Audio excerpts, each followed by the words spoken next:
Мен Мусурманов Илхам Кочкаровичмин. Мен айыл чарбасы боюнча bir 15 жылдан бери айыл чарба менен иштеймин. Биз основной кызылча тигебиз, анан жүгөр тигебиз, анан арбуз тигебиз. Анан основной жүгөрү менен кызылчага биз постоянно иштейбиз. Вот именно кызылчага 45ке которобуз, 4 дөңгөлөгү бар. Мындан сырткары 45ке кирип кетебиз. Жүгөрүгө 70ке жылдырып 70ке кирип кете беребиз да. Ошол трактор менен элечи. Мурун айыл чарбада Беларусь техникасын иштетчим. Беларусь техникасы деле мен жаман деп айта албайм, болот, бирок именно Беларуска караганда Юту трактору аталык групптан алганмын. Бул трактордун бир жагы жакшы, аталык групптан алгандан бунун узкий дөңгөлөгү бар. 45ке түшөт, 60ка түшөт, 70ке түшөт. 3 вариантка кирип кете берсе болот. Ошол ягы менен өтө ыңгайлуу, жакшы жактары көп. Мотору өтө жакшы чыккан, удобный, күчтүү мотор. Бүт жасалган жерлери, бүт удобствосы. Мисалы, тракторду көбүрөөк айдасаң чарчасаң, мында көп чарчабайсың.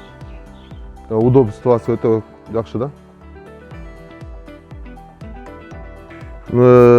Юту тракторуну биз Беларусь иштеп жүргөндө через банк, Айыл банк аркылуу алганмын.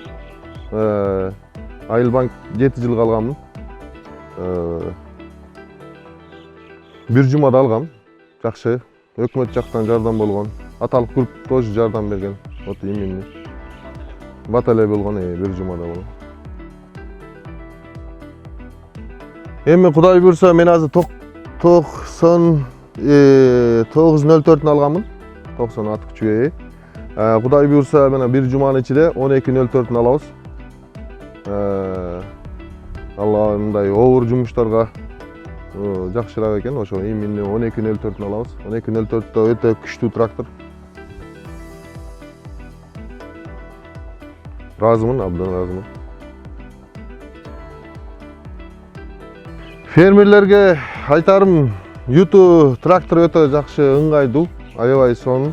Фермерлерге основной мен билишимче ушул именно кызылча жүгөрүгө размер өзгөрүш керек. 45тен 60ка жыладыган именно ошол дөңгөлөк которуп эле кете берет.